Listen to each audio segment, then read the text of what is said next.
Hola a todos, un saludo muy especial nuevamente.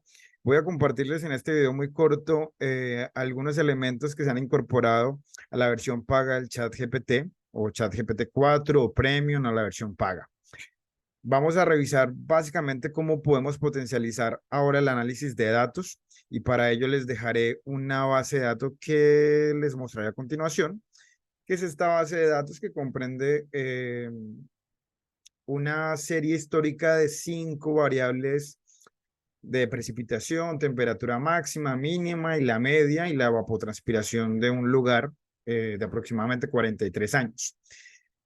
Esta base de datos se las dejaré en la descripción para quien pueda desarrollar el ejemplo.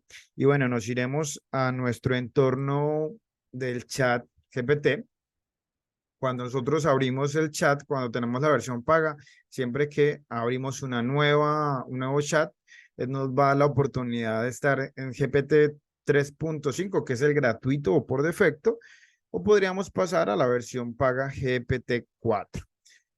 Vamos a trabajar sobre la GPT-4 que nos permite tener los nuevos complementos y para ello simplemente lo que vamos a hacer es darle clic sobre estos 3 puntos, vamos a la opción de herramientas y aquí venimos a esta opción de Beta Features.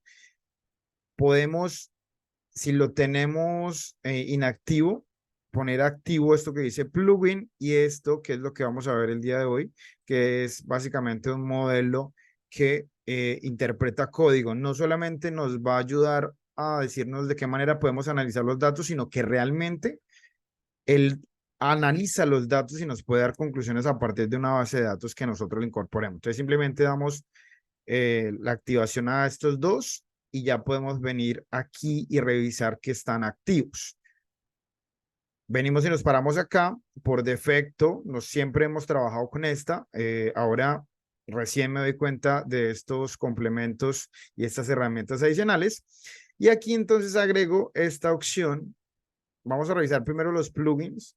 Uno podría trabajar con un montón de plugins. Yo tengo activos y en un próximo video les mostraré cómo utilizar, por ejemplo, este complemento para la búsqueda de información actualizada y de artículos científicos en alguna línea de investigación. Y esto también, bueno, ayuda un montón para temas de matemática, pero bueno, actualmente hay más de 80 complementos o plugins que podemos utilizar para darle mayor aprovechamiento a este tipo de herramientas tecnológicas. Aquí aparece la opción de popular, cuáles son los nuevos y básicamente revisar todos los plugins que ya nos ofrece Chat GPT. Entonces, por ahora vamos a revisar esta opción y este nuevo modelo de el código para interpretar. Entonces, simplemente nos da la opción aquí de subir un archivo. Yo voy a subir el archivo que les acabo de mostrar. Yo lo tengo en una carpeta que se llama ChatGPT 4 y voy a agregarlo. Y mientras lo agrego, lo que le voy a pedir es que me genere una descripción de las variables de la base de datos.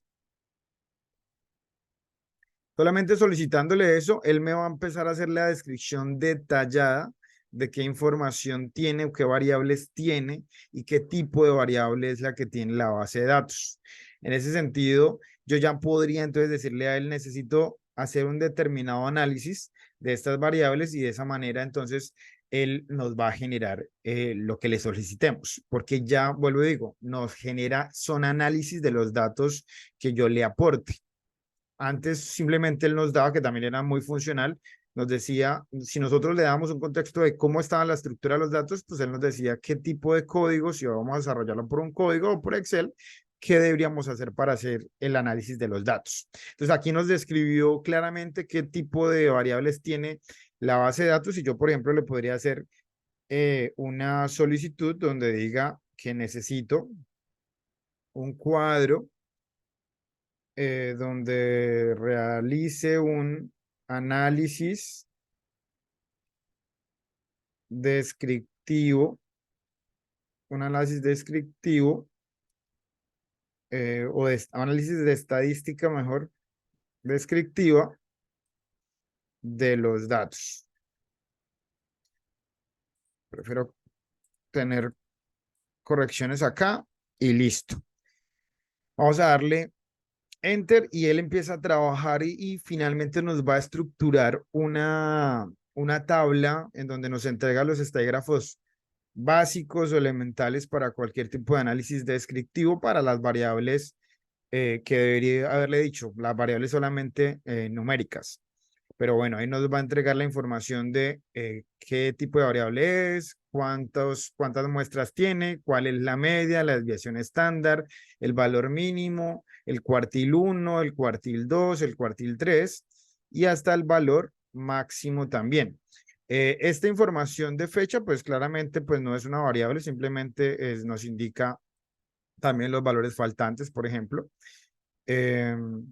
Y solamente lo que tenemos que tener presente, pues es que hay que indicarle, ¿no? Digamos, la fecha no es una variable en realidad, simplemente es un parámetro de tiempo. Aquí yo podría entonces indicarle también, por ejemplo, que necesito una propuesta o una visualización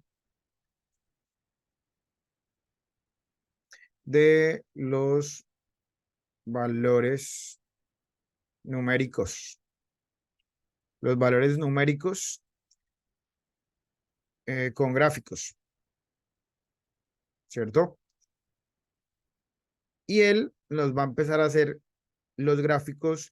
Yo podría ser más preciso, decirle, necesito una gráfica de barras en donde me relacione los datos de precipitación. Y él lo organizaría y lo haría. Pero vamos a dejar que él mismo nos genere las gráficas.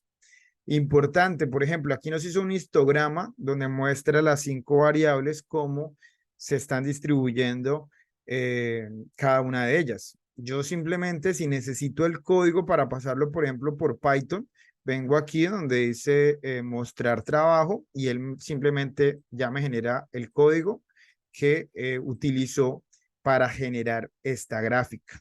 ¿Cierto? Yo podría pedirle algo mucho más complejo. Aquí esto es lo bacano, ¿no? Hace una descripción detallada de cada una de las gráficas. Yo podría pedirle algo mucho más complejo. Necesito un análisis de relación o asociación o de correlación con una matriz o mapa de calor de las variables numéricas. Prefiero mencionarle y especificarle que son las variables numéricas para que no me tome eh, la variable fecha. ¿Listo? Y simplemente le voy a dar Enter y él empieza a trabajar. ¿Sí? O sea, estas gráficas son reales, él mismo está generando y procesando la información. Y bueno, aquí ya tenemos, por ejemplo, un análisis de correlación a través de una matriz que asocia básicamente los colores de azul cuando es negativo, una correlación inversamente proporcional, o rojo cuando hablamos de una relación positiva o directamente proporcional. Y relaciona cada una de ellas. Uno podría ir puliendo, arreglando claramente y diciéndole que le mejore o cambie los colores y demás, pero ahí está generando de una vez el resultado de lo que nosotros estamos pidiéndole. Aquí nosotros podemos mostrar el código y simplemente copiar y pegar en un entorno de Python y tendríamos el mismo resultado que estamos obteniendo acá. Lo chévere es que de una vez le está entregando un pequeño análisis. Esto simplemente es un apoyo, ¿no? Es importante hacer claridad en eso. Estas herramientas son apoyos fundamentales para complementar y mejorar o potencializar lo que uno en teoría debería conocer de este tipo de análisis de datos, por ejemplo. Entonces, hasta aquí dejaré el video.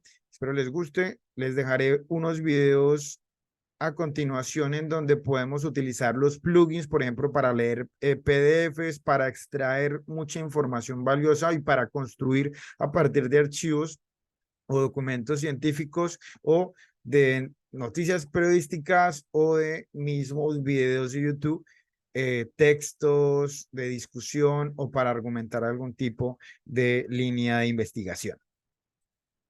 Muy bien, hasta luego.